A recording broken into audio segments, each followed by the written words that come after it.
நான் மொச்சக்கொட்டை தீயல் பண்ண போகிறேன். மொச்சக்கொட்டையை நேற்றைக்கு தண்ணியில் ஊற வச்சு இன்றைக்கி சால்ட்டும் போட்டு அவிச்சு வச்சுருக்கேன்.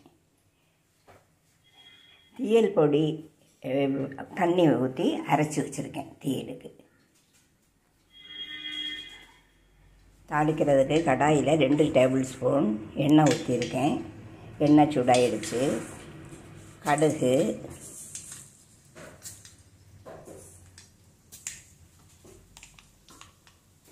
வெந்தயத்தூள்,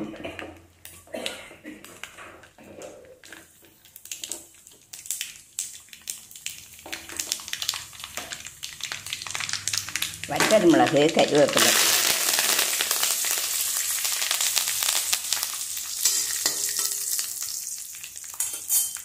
அப்புறமா இந்த சின்ன வெங்காயம் பொடிசாக நறுக்கியிருக்கேன், அதையும் கொட்டணும்.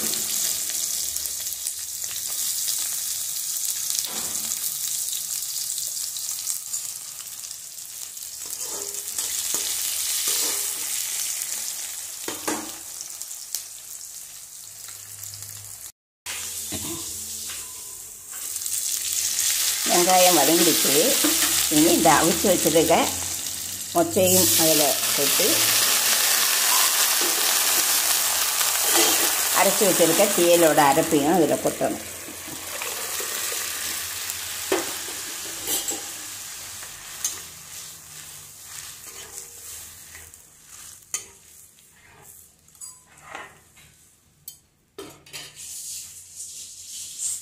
சால்ட்டு, புளி எல்லாம் சரியாக இருக்கான்னு பார்த்துக்கணும். அந்த தீயல் பொடியில் புளி, சால்ட்டு எல்லாம் போட்டு பொடிச்சு தான் வச்சுருக்கேன்.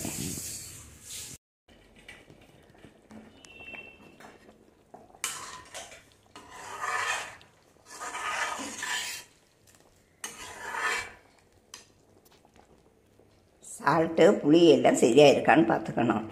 இது லோ ஃப்ளேமில் கொஞ்சம் கொதித்ததுக்கப்புறம் எண்ணெய் தெளிஞ்சு வரும். அது வேறு தலையிடும். தீயால் நல்லா கொதிச்சிடுச்சு.